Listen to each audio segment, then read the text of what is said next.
This is the Brazoria County Minute. And now the host of the Brazoria County Minute, Christen English. Hi, I'm Christen English with eXp Realty, and I am with you today in the Be Remembered Studios in Lake Jackson, Texas. And I have with me today Michelle Booth, who is the Director of Tourism and Beautification for our lovely Surfside. Yes. Just right down the road, and we've all been there. We all love it and get to enjoy it, and she is going to talk to us about it today. So Michelle, can you tell us a little bit about yourself? Well, I moved to Surfside in the area about 9 years ago from Houston. Lived in Houston over 20 years, and thought this was just going to be my little weekend place with my husband. We were going to come down and just enjoy it on the weekends, and it became our full-time place during the pandemic. So, oh, wow. Okay. Yeah, so we've loved it, every minute of it. It's just been amazing. Okay. What did you love about it? Like whenever, you came down here and kind of ended up staying during the pandemic, like what was it that drew you to buy a weekend place and then make it permanent? We love the beach, and every chance we could, we've been down here. So we moved to Houston in 1999 and came to Surfside often, probably once a month at least, and knew our dream was to have a beach house someday. So we made that dream a reality, thinking it's just going to be a weekend home, not our forever home. And we just loved it so much. We love the beach. We love walking the beach. We love the people, everything about it, that we just decided this is where we need to be. Yeah. So if you were, in Houston, so there was a few different choices of beaches. What drew you specifically to Surfside? Well, we actually did look at Galveston. We looked at Port Aransas. I think the most important thing about Surfside that we loved is it's very relaxed and laid back. It's not those big, giant commercial places. Yeah. Sure, we love the restaurants, we love the hotels and all of that, but this was just more relaxed and laid back. And More of a small town feel. I'm from a small town, so I really liked that atmosphere. So definitely. Yeah. In the past, would you say 9 years since you've been here? 9 years. Yeah. How have you seen it, I guess, grow with people buying more properties, building more properties, and then just tourism in general? It's grown a lot. It definitely has. And I think the big change happened during the pandemic. I can talk a little bit about that. But real estate is booming. House building is booming. Everybody wants a beach rental or a beach weekend home. A lot of people can work remotely now, so they are able to work and live at the beach. Right. Or spend more time at their vacation home. Absolutely. So we have a lot of weekenders. We have 600 full-time residents, but 1,100 homes. So half of our homes are rentals. Okay. And so it's a great business for someone who wants to afford a beach home to have a rental home. They can subsidize that. But then they can come and visit when it's not rented out. Yeah. So it's really the best of both worlds, I think. Yeah, for sure. Yeah. So you mentioned the pandemic. So how did that, you mentioned that it brought you kind of full-time. Yes. Can you talk a little bit more about what you saw that made a difference in the tourism? Well, if you think back and remember, we weren't really allowed to go very many places, except they were encouraging, go to the beach, go to the parks, get outside because you can be healthy and safe outside. Right. Well, everyone took advantage of that. All of Houston came to Surfside. Yeah. It was so busy. many people, they weren't working, or Right. working from home. No school. Right. So it was kind of like, just go to the beach. Why not, right? Yeah. So it was extremely busy. We kind of joke and we say every single weekday was a weekend. I remember that. Every weekend was a holiday. Yeah. So it was like July 4th every weekend. So it was just very, very busy. And it's slowed down since then. Things are kind of back to normal, but it stayed very busy for a long time. Yeah, I remember that. I personally love the beach, but I don't like going when it's crowded. So I never really had my good times to go during that time because it was like you said, it was always the weekend or the weekend was a holiday. It's packed. But this is the perfect time to come back to Surfside because this is really what we call local summer. Everyone's gone back to work. Everyone's gone back to school. The beaches are less crowded, especially October, November, December when we still have great weather. It's a great time to come down to Surfside. Definitely. Yeah. October is probably one of my favorite times to visit the beach. It's still warm enough, but not as hot. The water is usually a little more clear and So, and it's not as crowded. So definitely love that time of year. I love cold times at the beach. That's the best time to find the great shells. So I always joke that if you're wearing a lot of clothes, you're wearing scarves and hats and mittens, you're finding the best shells on the beach. Oh, okay. I didn't know that rule. That's good to know. One thing that I worked down on the beach in Surfside for a few years. And so previously, before that, I'd always been like a fair weather beach person. And, only think to go to the beach when the weather's nice, right? But working down there, I got to see what the beach was like in every type of weather, even like rainy, windy days, cold days.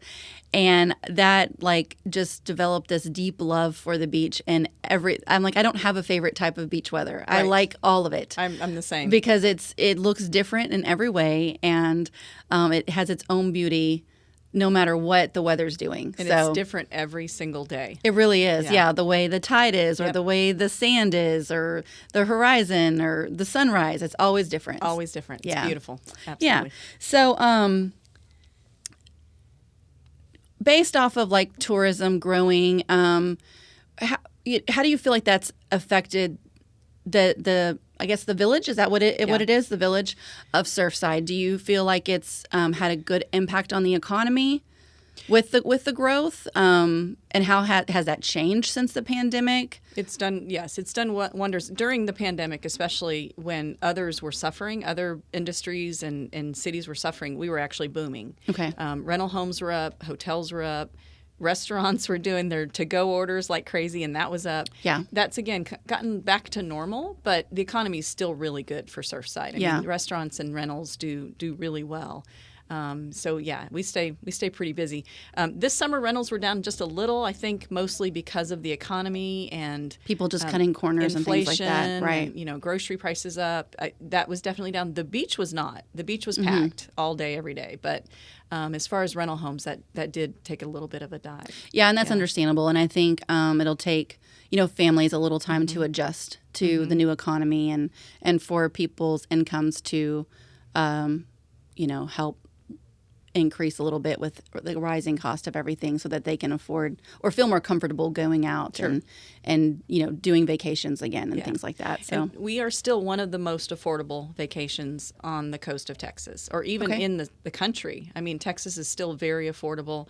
Our rental homes, our hotels are still really affordable compared to the rest of the state. So yeah, I noticed, growing up in this area, I guess I kind of always just took our beach for granted. And then when I was working down there, I would meet people who were from other countries and I would ask them what they were doing here. And they looked at me confused, like, well, we came to the beach. And I'm like, oh, this one? Exactly. And so it was a really neat experience for me. Kind of took it for granted before. Sure. And when I was able to talk to all these people who came here, a lot of it was their yearly vacation, and to hear their perspective, it gave me a completely different one and a whole new appreciation. And so now I like to take the time when I'm going to the beach or, out in that way, or just anything that we have around here that we've taken for granted. I like, and that's one of the reasons why I'm doing this podcast, because if you've grown up here, you take a lot of the things that we have here for granted. Absolutely. And so I try to just like look around, take a deep breath and say, I get to live here. I get to live here. And it just renews my appreciation because we can see, like you've only been here not quite a decade, but some of us who have grown up here, we can take it for granted because we've always had it, right? So well, and a lot of people don't realize that there's a lot of Brazoria County people that rent beach homes and in Surfside. You wouldn't think, okay, I'm 15 minutes away, I don't need to rent a beach home. Why not? Why not? Well, yeah, because you can stay there all week. Yeah, and also too, if you have friends or family that live out of town and they're coming to visit, rent a big beach house and everyone stay out there. We've done that. My family and I have rented a beach house for the weekend and stayed out there, and it's great because those who want to stay can stay, and those who want to come and go can come and go if they have to work or whatever. So it's great. Yeah, it is great, and it's right in your backyard. Absolutely, yeah. So what do you think some of the growing pains have been for the community? We've had a lot. We are only 4 miles long and a half a mile wide. So there's only so much real estate, if you will. There's only so much land. So when you have tens of thousands of people coming on a holiday weekend. It can have an impact. And I think we all know about the traffic. We can have. Well, one thing that surprised me is we actually counted traffic Memorial Weekend. The police officers put out the counter, and we had on one day over 50,000 cars drive through this intersection, which is just unheard of. You don't think of that. But of course, that's had an impact. The trash is out of control. Right. I'm also the head of beautification and beach cleanup, so we wear a lot of hats in small town government. So I help with that, and then just infrastructure, the roads, get beat up, the sewer and water gets Take beat a up. hit, yeah, It takes for sure. a hit. So those things are a struggle for a small city like us with only 600 residents. So do you think that's something that's kind of like high up on the list of things that they're trying to work on? Okay. It's number to one. accommodate for the growth and Yes, because we've got the residents that we answer to and help, and also the rental homeowners that we answer to and help. So all of that takes a hit. yeah, for sure. Yeah, because you've got your residents who are like, hey, I live here, and then you've got your rental property owners who are like, hey, I want my tenants to be happy, my guests to be happy. So yeah, I'm sure that's a huge complaint. Absolutely, and it's a work in progress always. Absolutely. Beyond just updating the roads and maybe the intersections and sewer, water, what other types of things do you think are needed to kind of help with the growth of the community? I always go back to beach cleanup. I always go back to sponsorships, and we're so lucky to have these big companies here in Lake Jackson in the area that will come and help us with the beach cleanup, and will help us with keeping it clean out there and getting trash out of the ocean and plastics off the beach. And so that's a big passion of mine. Yeah, is definitely. to make that happen. I think a good rule of thumb, and I don't even know where I heard this, but when you go out somewhere to a park or a beach or a river, take your trash and try to take another bag with you when you go. And so, I know when I'm out there, if I see stuff laying around, I'll try to pick it up and find the nearest trash can, because it's just a group effort. Let's all pitch in. There are going to be people who leave their trash. Right. I don't know how to stop that. I know. There just will be. But those of us who don't want to, take yours and take another bag with you just to help out. Well, and a lot of people don't realize, even local people, that we have sea turtles that come up and nest on our beach. And these sea turtles come in the spring, and when you see them climb over trash, it's just heartbreaking. Yeah. So, do it for them, if anybody. Maybe not for the visitors, but do it for the sea turtles, the pelicans, the dolphins. Yeah, do it for the animals, yeah. Absolutely. Yeah, that's funny you mentioned the sea turtles. I remember one time we were at a friend's beach house, and the sea turtle rescue crew or whoever they were out there just right down the beach, and we got to go out there and talk to them, and they were telling us what they were doing, and someone had found, I guess, a little, is it a nest they call it? Yeah. Oh yeah. So that was really fun to get to see that. They come out and they take over 100 eggs that she will lay, and they take them back to a hatchery at the Gulf Research Turtle Hospital. Is that the one in Galveston? There is one in Galveston, okay, yes. I have toured that one. That was very interesting. Yeah, and I believe they take the eggs to North Padre, but this gives them a better chance of survival. Right. So they take them in the sand they were actually hatched in, not hatched in, but nested. Yeah. And then they take them down to the hatchery. They wait the 6 to 8 weeks. They hatch, and then they keep them for a little while to make sure they're safe and everything's well. Then they release them. And so all of those turtles get released. They have a much better chance of survival if they're doing that. Because they are endangered. Okay. The sea turtles are endangered. Yeah, that's great. So obviously if you find some eggs or a turtle on the beach, we call 866 Turtle 5. Okay, good. And we'll try to put that information in the screen or down under the screen for this. So if anyone sees it, they can write it down and keep that information. So is there anything else that you want to share or cover in this conversation, just to wrap things up? I mean, obviously you work there, you live there, you're passionate about it. Is there anything else that you want people to know? Even as a resident, I love having visitors come to our beach. I love talking to them. We pass out trash bags to them. We, just engage when we're on the beach. If you're looking for a laid-back, family-friendly vacation, we're the place. Yeah. If you need more excitement and nightlife, maybe we're not the place, but we are definitely the more relaxed, quiet, calm, fun vacation. Well, and you say if you're looking for more excitement and the nightlife, more touristy type things, the thing that I do love about Surfside, and this is what I tell people, is in like what 30, 40 minutes up the road, you have Galveston. Sure.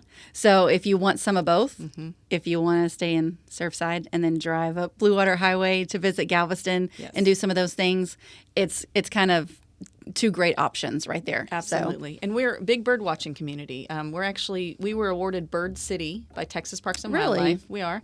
Brazoria County has over 400 species of birds. A lot of people don't know that. So people come from all over the country just to see that special bird they want to see at the coast. We have a bird and butterfly trail.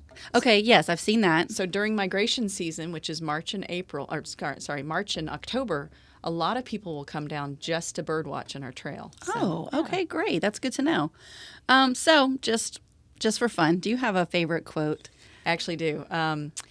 My favorite quote just my whole life growing up is, if you think you can or you think you can't, you're probably right. Because I really believe in determination. Yes. And you think you can't do something, maybe you can't because you don't really feel like you can do it. But if you think you can do it, I'm pretty sure you can do it. Yeah, and I think that one thing I've learned in more recent years is you will follow whatever your beliefs are. So if you believe that it's impossible, believe you can't, then it always will be.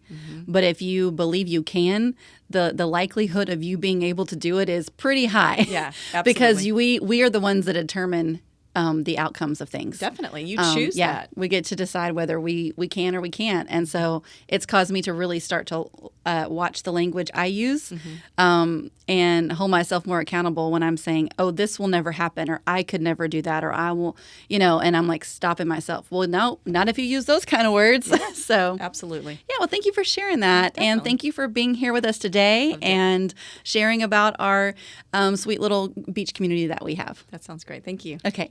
The Brazoria County Minute is brought to you by BeRemembered.us. Tell your story. Be remembered.